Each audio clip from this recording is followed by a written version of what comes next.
Hello everyone, welcome back to my YouTube channel. आज की हमारी जो क्लास है वो इलेक्ट्रिक ट्रांसमिशन एंड डिस्ट्रीब्यूशन का पार्ट 5 है। इसके अंतर्गत हम जो ओवरहेड लाइन के अंतर्गत मटेरियल काम में लिए गए हैं उसके बारे में पढ़ रहे हैं। इसमें है वायर का उपयोग, कौन कौन से तार का उपयोग किया जाता है और तार के बारे में किस किस प्रकार से इसके अंदर जो तार का काम में लेते हैं उनका कार्य क्या होता है और कौन कौन से तार होते हैं, तार की डेफिनेशन क्या होती है, उसके बारे में देखते हैं। तो विद्युत पारेषण और वितरण लाइन में अचालक आवरण रहित तार का प्रयोग किया जाता है। तो जो भी इलेक्ट्रिक ट्रांसमिशन और डिस्ट्रीब्यूशन लाइन होती है उसमें कौन से तार का प्रयोग किया जाता है? अचालक आवरण रहित, यानी जिसके ऊपर किसी भी प्रकार का कोई इंसुलेशन नहीं चढ़ा होता है, जिसे बेयर वायर भी कहते हैं। ये तार अनेक प्रकार के तारों को ऐड करके यानी उनको ट्विस्ट करके बनाया जाता है और जो तार का जो व्यास होगा और उसमें जो तारों की संख्या होती है तार के द्वारा वहन की जाने वाली विद्युत धारा के मान से निर्धारित करते हैं। विद्युत लाइन में निम्नलिखित तारों का प्रयोग किया जाता है, यानी जो विद्युत लाइन होती है उसमें मुख्य रूप से किन किन तारों का उपयोग किया जाता है।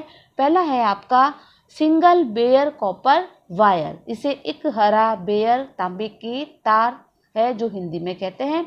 इसमें जो तार का जो व्यास होता है वह 8 SWG या 6 SWG तक होता है। SWG की फुल फॉर्म होती है स्टैंडर्ड वायर गेज। इसका उपयोग होता है वह 2 kW यानी 2 kW यानी 2 किलोवाट लोड वाले सिंगल फेज 230 वोल्ट संयोजन के लिए होता है। तो पहला कौन सा हो गया? Single bare copper wire. इसमें तो क्या होगा, जो कॉपर का जो वायर अपन यूज़ करते हैं इसमें जो तार का जो व्यास होता है 8 SWG से या 6 SWG तक का होता है और इसका उपयोग 2 kW लोड वाले सिंगल फेज 230 वोल्ट के संयोजन के लिए किया जाता है। दूसरा है आपका ACSR। दूसरा जो वायर है वो है ACSR। ACSR की फुल फॉर्म होती है एल्यूमिनियम कंडक्टर स्टील रेनफोर्स्ड। ये आपके एग्जाम में इसका क्वेश्चन पूछा हुआ है कि ACSR की फुल फॉर्म क्या होती है, तो क्या होगी? Aluminium conductor steel reinforced.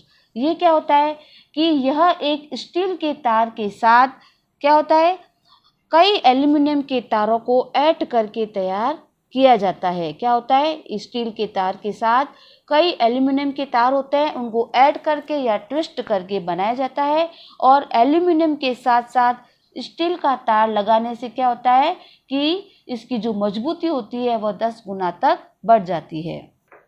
इसकी मजबूती होती है वह 10 गुना क्या हो जाती है? बढ़ जाती है। और इसका जो उपयोग होता है वह सभी वोल्टेज सीमा वाली लाइंस में किया जाता है। तीसरा जो तार का प्रकार होता है वो होता है CCSR। CCSR जो वायर होती है इसकी जो फुल फॉर्म होती है वह होगी आपकी कॉपर कंडक्टर स्टील रेनफोर्स्ड। क्या होगी? Copper conductor steel reinforced. C का मतलब कॉपर, वापस C का मतलब कंडक्टर, S का मतलब स्टील और R का मतलब रेनफोर्स्ड। इसमें क्या करते हैं कि एल्यूमिनियम के स्थान पर इसमें एल्यूमिनियम के स्थान पर तांबे के तार प्रयोग किए जाते हैं। तांबे के तार प्रयोग करते हैं या किया जाता है। इनकी जो तनन सामर्थ्य होती है, इनकी तनन सामर्थ्य यानी टेंसिलिक स्ट्रेंथ, तनन सामर्थ्य अधिक होती है। इनकी जो तनन की जो सामर्थ्य होती है वह क्या होती है? अधिक होती है। किस वायर की? Copper conductor steel reinforced. और ये तार क्या होते हैं? ये एल्यूमिनियम तार की अपेक्षा ये एल्यूमिनियम तार की अपेक्षा अधिक विद्युत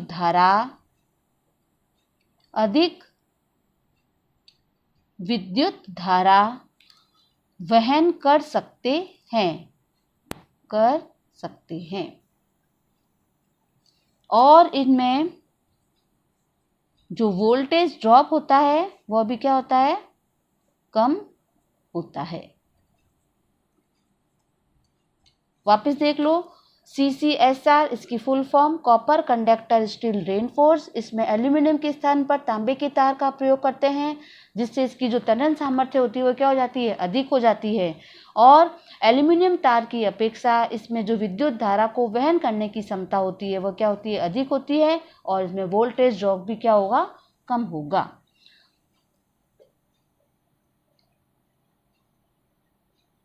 अब जो मटेरियल काम में ले रहे हैं उसमें इसका जो 5वां पॉइंट है वो है आपका कौन सा हो जाएगा, स्टे रॉड तथा स्टे वायर। स्टे रॉड तथा स्टे वायर।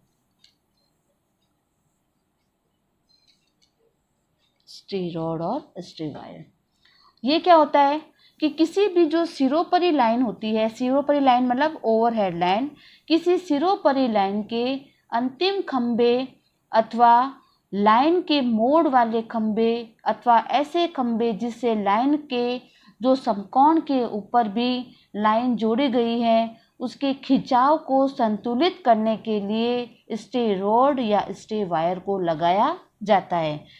क्या होगा, किसी सिरोपरी लाइन के अंतिम पोल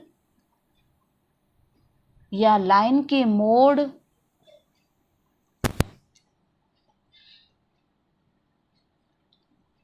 वाले खंभा या पोल या ऐसे खंबे या ऐसे पोल्स जिससे लाइन के समकोण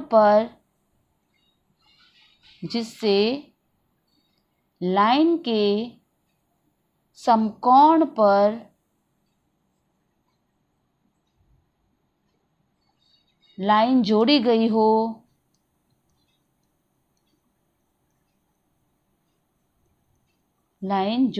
हो, उनके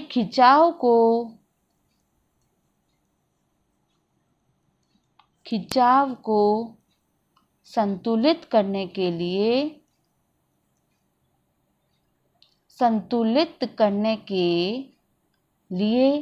स्टे रॉड या स्टे वायर लगाया जाता है। यानी पोल्स क्या होता है, जो पोल्स होता है उसमें जो लाइन होगी या पोल होती है उसके ऊपर क्या होती है, उसकी खिंचाव होती है, उसको संतुलित, उसको बैलेंस करने के लिए क्या करते हैं, स्टे रॉड और स्टे वायर का प्रयोग किया जाता है। आम भाषा में, मारवाड़ी भाषा में इसको तान बोलते हैं। खंबे के पर क्या करते हैं, तार लगा करके उसको बैलेंस करते हैं, उसके पोल को बैलेंस करने के लिए स्टे रॉड या स्टे वायर का प्रयोग किया जाता है। ठीक है ना। स्टे वायर होता है, स्टे वायर 8 SWG के 4 या 7 GI तारों को 4 या 7 GI की full form galvanised iron, GI wire को ट्विस्ट करके या ऐंठ कर बनाया जाता है।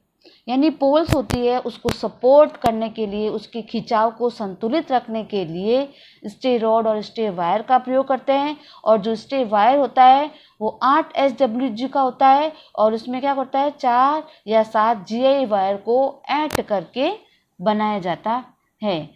यदि खंभे पर अधिक खिंचाव करना होता है, यदि खंभा यानी पोल पर लाइन का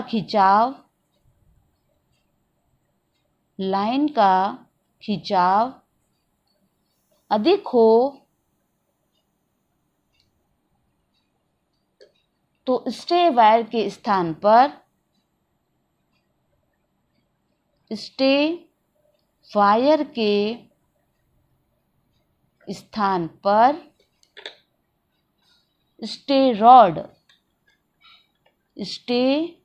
रॉड एक अतिरिक्त पोल होती है। स्टे रॉड क्या होता है? एक अतिरिक्त पोल का प्रयोग किया जाता है।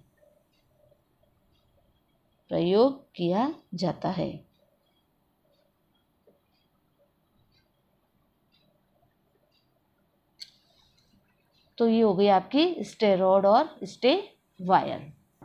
अगला पॉइंट है गार्डिंग। गार्डिंग क्या होती है कि किसी भी सिरोपरी लाइन में आंधी, तूफान और किसी भी प्रकार की दुर्घटना से जो लाइन का तार होता है उसके टूटने की क्या होती है? संभावना रहती है। लाइन का तार होता है वह टूट जाता है और यदि टूटा हुआ तार किसी भी जीव को स्पर्श करता है तो उसकी क्या हो जाती है? उसका या तो जीवन समाप्त हो जाएगा या उसको गंभीर चोट लग सकती है। अतः खंभे के दोनों ओर लाइन के ऊपर अर्थ किया हुआ एक गार्डिंग लगाया जाता है, जो क्या होगा? लाइन का तार यदि टूटने की स्थिति में हो तो उसको भूमि तक पहुंचने से पूर्व ही उसको अर्थ कर देता है। यह कहलाता है आपकी गार्डिंग। तो किसी सिरोपरी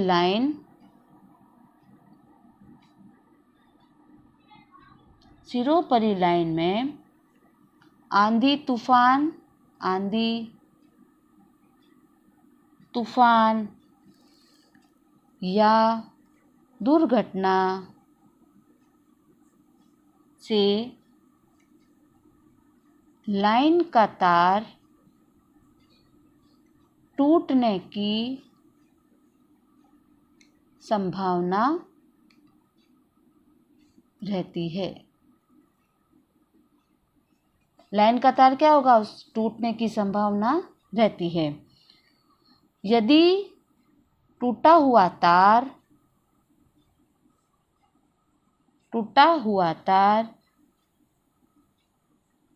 किसी जीव को स्पर्श कर जाए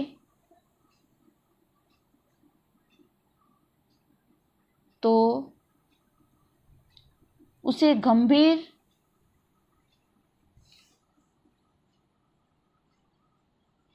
इलेक्ट्रिक शॉक या विद्युत झटका लगेगा। उसे गंभीर विद्युत झटका मतलब इलेक्ट्रिक शॉक लगता है और उसका जीवन समाप्त हो सकता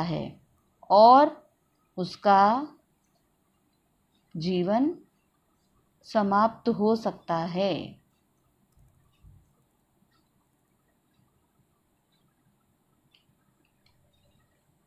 अतः लाइन के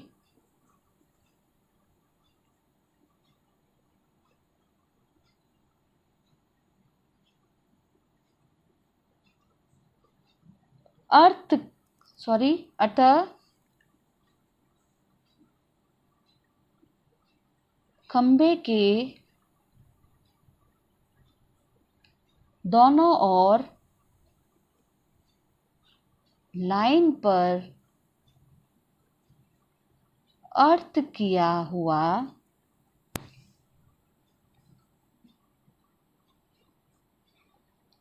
गार्डिंग लगाया जाता है।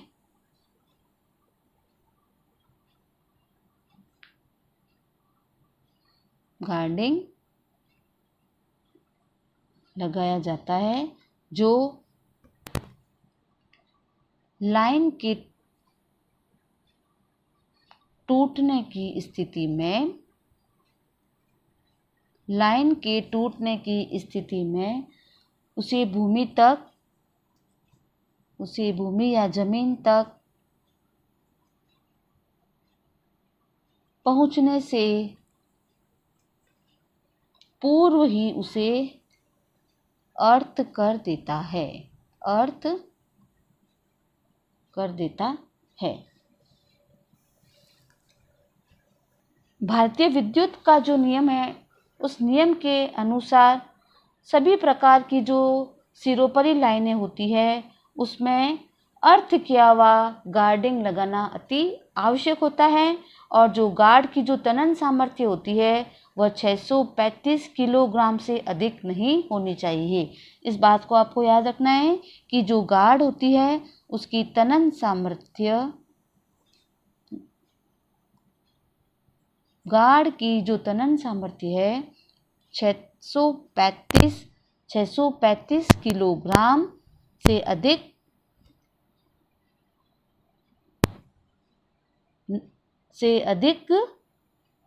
होनी चाहिए।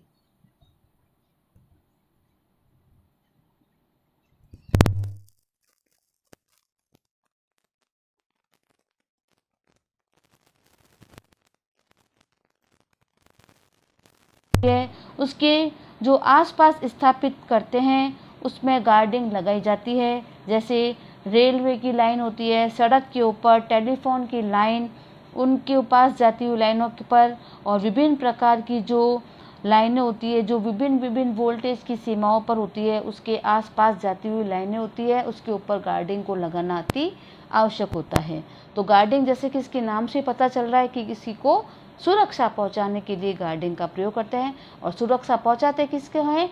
किसी भी जीव को, या उसमें जो कोई भी जीव जंतु है या कोई भी मनुष्य भी है, उसको भी यदि कोई सिरोपरी लाइन का तार होता है वह किसी भी कारणवश टूट करके ज़मीन के ऊपर गिर जाता है तो क्या हो जाता है, उसको जिसको भी वो तार से वो स्पर्श होगा तो उसमें क्या हो जाएगा, उसमें विद्युत झटके की संभावना होगी उसको, और उसके साथ साथ उसका जो जीवन होगा वो समाप्त हो जाएगा। अतः इस प्रकार की जो असुविधा होती है उसको दूर करने के लिए गार्डिंग का लगाया जाता है, और ये क्या करती है, उससे सुरक्षा प्रदान करती है। और जैसे ही तार टूटेगा उसको ज़मीन से पहुंचने से पहले ही उस तार को क्या कर देती है, अर्थ कर देती है। और जो गार्ड लगा रहे हैं उसकी जो तनन सामर्थ्य होती है वह 635 यानी 635 किलोग्राम से अधिक होना चाहिए। अब टाइप्स ऑफ गार्डिंग की गार्डिंग कितने प्रकार की होती है। गार्डिंग अनेक प्रकार की या निम्न प्रकार की होती है। निम्न प्रकार की होती है, गार्डिंग होती है वह निम्न प्रकार की होती है। फर्स्ट होती है क्रैंडल गार्डिंग, क्रैंडल गार्डिंग। दूसरा होती है केज गार्डिंग, केज गार्डिंग। तीसरी जो गार्डिंग का प्रकार है वह होती है bird guarding, bird guarding. Number 4 होगी वो होगी बीड गार्डिंग, बीड गार्डिंग।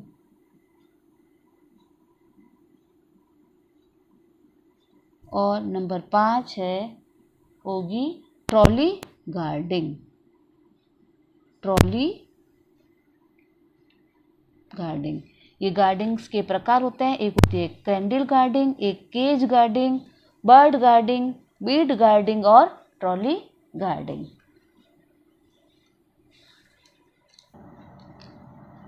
अब ये गार्डिंग होती है वो कहाँ कहाँ पे प्रयोग होती है, तो सभी प्रकार की वितरण लाइनों में, सभी प्रकार की वितरण लाइनों में क्रैंडल गार्डिंग, कौन सी, क्रैंडल गार्डिंग तथा केज गार्डिंग तथा केज गार्डिंग की जाती है।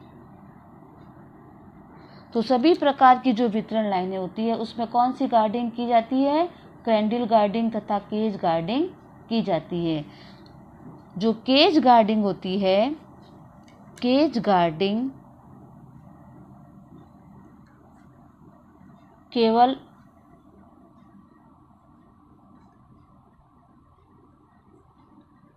ऊर्ध्व प्रकार की लाइनों पर की जाती है। ऊर्ध्व प्रकार की लाइनों पर की जाती है। बीड, बर्ड तथा ट्रॉली गार्डिंग का जो उपयोग होता है, उपयोग रेलवे लाइन,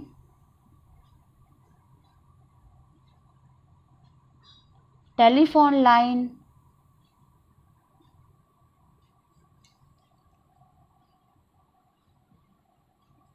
या भिन्न वोल्टेज वाली लाइनों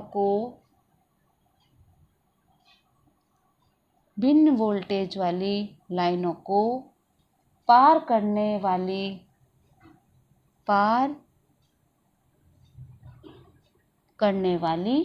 लाइन पर किया जाता है।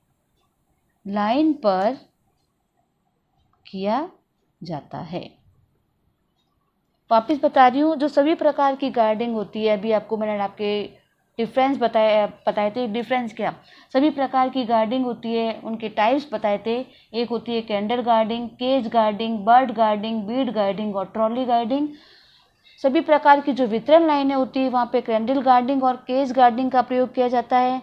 केज गार्डिंग होती है केवल उधर प्रकार की लाइनों में इसका प्रयोग किया जाता है। बीड, बर्ड और ट्रॉली प्रकार की जो गार्डिंग होती है उसका जो उपयोग रेलवे लाइन, टेलीफोन लाइन और विभिन्न वोल्टेज वाली लाइन को पार करने वाली लाइन के ऊपर किया जाता है। नेक्स्ट इसका जो मटेरियल का पार्ट है, जो लास्ट है, वो है आपका क्लैंप और नट बोल्ट। क्लैंप और नट बोल्ट।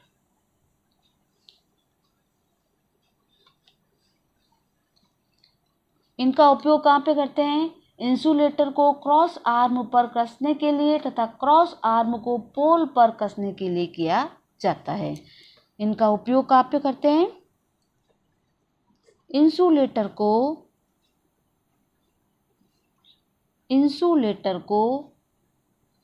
क्रॉस आर्म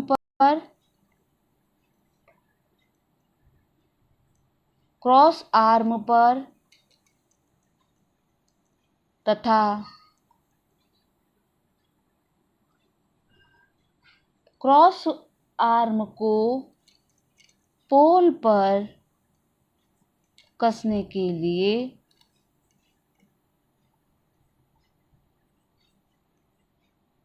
किया जाता है।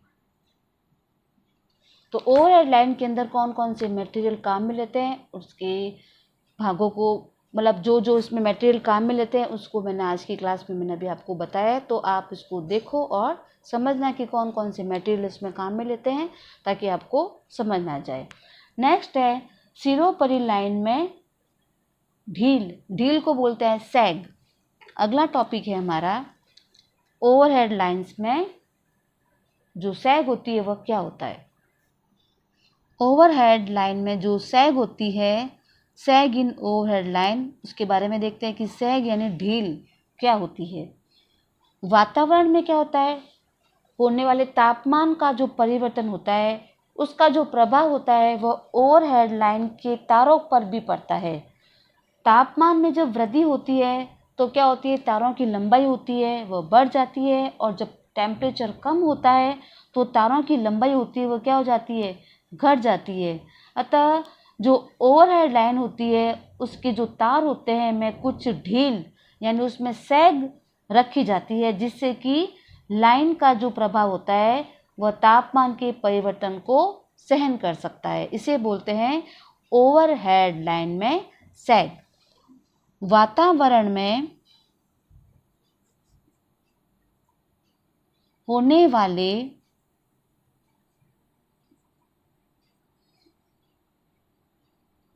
तापमान परिवर्तन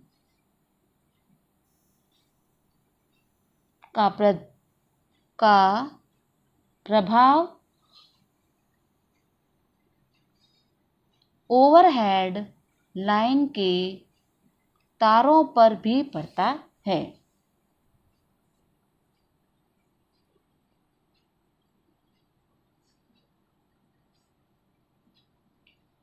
तापमान में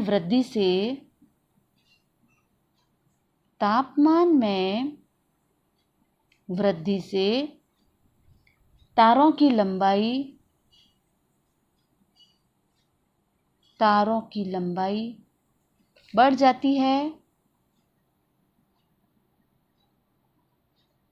तथा तापमान में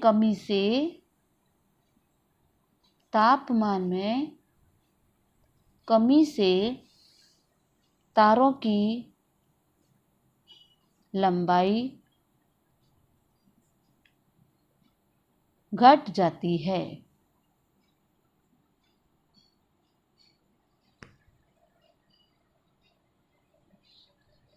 अतः सिरोपरी लाइनों में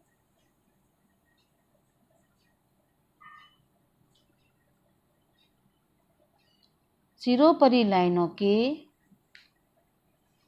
तार में कुछ ढील का मतलब क्या होता है? सैग रखी जाती है। तो आपको ये एमसीक्यूज के अंदर पूछ सकते हैं कि ओवरहेड लाइंस में तारों के अंदर जो ढील रखी जाती है उसे क्या कहते हैं? तो क्या जाएगा? सैग। और क्यों रखते हैं वो अभी वापस इसमें इसका कारण आ जाएगा। सैग रखी जाती है जिससे लाइन तापमान परिवर्तन को सहन कर सके। और सैग क्यों रखी जाती है? कि वह तापमान के कारण जो परिवर्तन होते हैं लाइन उसको सहन कर सके। तारों में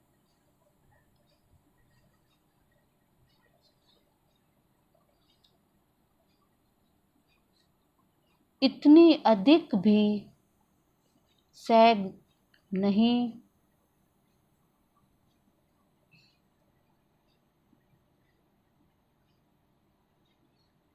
छोड़ी जानी चाहिए या छोड़ना चाहिए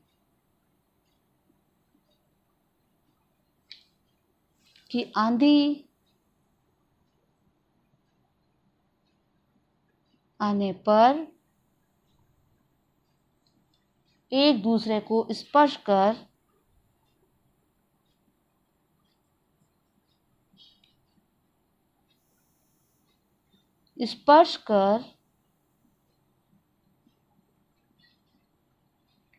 शॉर्ट सर्किट दोष उत्पन्न हो जाए।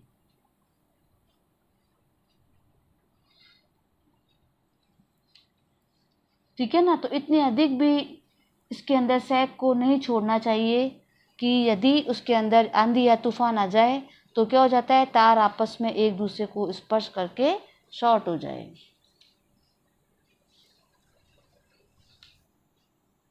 दो खंबे के बीच आवश्यक सैग देने के लिए, सैग का मतलब ढील, सैग देने के लिए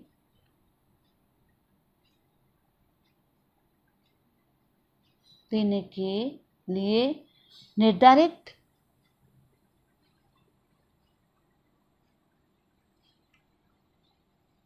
नियम बनाया जो निम्न है। यानी दो पोल्स के बीच के अंदर सैग या ढील देने के लिए क्या होता है, एक नियम बनाया है। वो इस प्रकार है कि सैग या ढील देने के लिए इसका एक फॉर्मूला है, प्रति मीटर तार का भार प्रति मीटर तार का भार इंटू मीटर्स में खंभों का स्पैन, मीटर में खंभों का स्पैन, इसका क्या करना है, होल स्क्वायर बटा 8 इंटू तार का तनन बल, 8 इंटू तार का तनन बल। ये फॉर्मूला आपको याद रखना है कि सैग रखते हैं उसके लिए एक नियम है कि प्रति मीटर तार का भार इंटू मीटर में खंभों का स्पैन का स्क्वायर बटे 8 इंटू तार का तनन बल। स्पैन का मतलब दो खंभों के जो बीच की दूरी होती है उसे क्या बोलते हैं, स्पैन। तो इसके आधार पर मैं आपको एक न्यूमेरिकल सॉल्व कराती हूँ। इससे आपको पता चलेगा कि सैग को निकालने का फॉर्मूला लगा करके इसको कैसे सॉल्व किया जाता है। ये क्वेश्चन है आपको, यदि किसी सिरोपरी लाइन में खंभों का स्पैन 60 मीटर और लाइन में प्रयुक्त तार का जो भार है 150 किलोग्राम प्रति किलोमीटर हो और तार में जो तनन बल है वह 300 किलोग्राम हो, तो उसमें कितनी सैग छोड़ी जाएगी। इस क्वेश्चन को आपको सॉल्व करना है। तो अब इसमें देखो क्वेश्चन में आपको क्या क्या दे रखा है। एक तो स्पैन दे रखी है, स्पैन कितना दे रखा है आपको कि खंभों का स्पैन कितना दिया हुआ आपको 60, तो खंभों की स्पैन का मान कितना दिया हुआ आपको 60 मीटर्स, ठीक है। उसके बाद में लिखा हुआ है इसका तनन बल कितना दे रखा है 300 किलोग्राम, तो तनन बल कितना दे रखा है, तनन बल 300 किलोग्राम। उसके बाद तार का जो भार है, तार का भार आपको किस पे दे रखा है, 100 कितना दिया हुआ है 150 किलोग्राम प्रति किलोमीटर। जो आपको किस में रखना है, प्रति मीटर के अंदर रखना है, जो मैंने अभी आपको एक फॉर्मूला बताया है। तो इसमें क्या कर देंगे अपन 150 बटा 1000 कर देंगे, तो किस में आ जाएगा किलोग्राम प्रति मीटर में आ जाएगा ये, ठीक है। अब इसको जो आपको मान मिले हुए हैं उसको आपको मैंने अभी एक फॉर्मूला बताया, इसके अंदर इसके मान को रख देते हैं।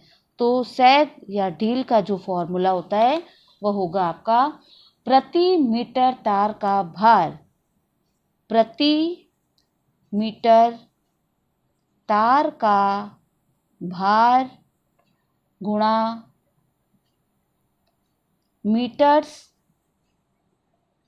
में खंभों का स्पैन, मीटर्स में खंभों का स्पैन इसका स्क्वायर बटे करना है आपको 8 इंटू तार का तनन बल। ये फॉर्मूला आपको याद रखना है, याद रखोगे तभी इसके जो स्पैन होती है उसके मान को आप निकाल सकोगे। और हो सकता है एमसीक्यूज के अंदर आपको क्वेश्चन सॉल्व नहीं करके आपको इसका फॉर्मूला भी पूछे, तो आपको इसके फॉर्मूले को याद रखना है। अब जो भी आपको क्वेश्चन में मान दिए हुए हैं आप उसको इस फॉर्मूले के अंदर लगा दो। तो प्रति मीटर तार का भार कितना हो गया आपका, ये आपको जो मान दे रखा है तो इसमें अपन लिख देंगे 150 बटा कितना दे रखा है 1000, 150 बटा 1000 इंटू मीटर्स में खंभों का स्पैन, खंभों की स्पैन कितनी दे रखी है आपको 60, और इसमें इसके स्पैन को आपको स्क्वायर करना है, तो यहाँ पे आ जाएगा 60 इंटू 60 बटे में इंटू 8 इंटू तार का तनन बल, 8 इंटू तार का तनन बल कितना दे रखा है आपको 300, कितना हो गया 300। इसको सॉल्व किया तो इसका आंसर आ गया आपका 0.225 मीटर। तो इस प्रकार से सैग को निकाला जाता है। तो आज की क्लास यहीं पे समाप्त करती हूँ। जो भी स्टूडेंट्स इस वीडियो को देख रहे हैं तो इसको पहले सब्सक्राइब करें, लाइक करें और शेयर करें ताकि आपको नोटिफिकेशन प्राप्त हो जाए। Thank you. ये देखो आपको एक पोल बताया है, ये देखो पोल है आपका एक, ठीक है। और इसमें ये पोल क्लैंप बताए गए हैं आपको, और ये जो आपको वायर दिखाया है ये आपका बोला, इसको स्टे वायर बोलते हैं। और इसके साथ साथ में देखो यहाँ पे नीचे स्टे रॉड को भी दिखाया गया है। तो ये जो डायग्राम इमेजेस बता रही हूँ इससे आपको पता चल जाएगा कि स्टे वायर को किस तरह से लगाया जाता है। और ये पोल क्लैंप है, ये पोल है, और इसमें ये इंसुलेटर लगाया हुआ है, सारा इस डायग्राम के अंदर आपको दिखाया गया है। ये देखो आपको क्रैंडल गार्डिंग्स के बारे में बताया गया है। ये देखो क्रैंडल गार्डिंग्स कहाँ कैसे की हुई है इसके बारे में आपको इस डायग्राम में आपको दिखाया गया है। ये देखो इसमें ये और ये दो पोल है, और ये जो बता रहे हैं इसमें कौन सा है, ये अर्थ वायर है। ये देखो इसके ऊपर पोल्स के ऊपर इंसुलेटर लगे हुए हैं, और इसके बाद ये वाली जो भुजा है इसको क्रॉस आर्म बोलते हैं, ठीक है। और ये जो है ये कौन सी इसमें बता रही है आपको, क्रैंडल गार्डिंग। ये देखो आपको दो पोल्स बताए गए हैं, दो पोल के जो बीच की दूरी होती है उसे स्पैन कहते हैं। और ये जो लाइन का जो वायर है, ये देखो तारों के अंदर सैग होती है वो इस तरह से दर्शाई गई है इसको। तो ये दो पोल हो गए, ये स्पैन हो गई, यानी दो पोल्स के बीच की दूरी होती है उसको स्पैन कहते हैं। और ये लाइन वायर है, और इस तरह से इसमें ये सैग रखी जाती है। तो आज का वीडियो यहीं पे समाप्त करते हैं। Thank you for watching.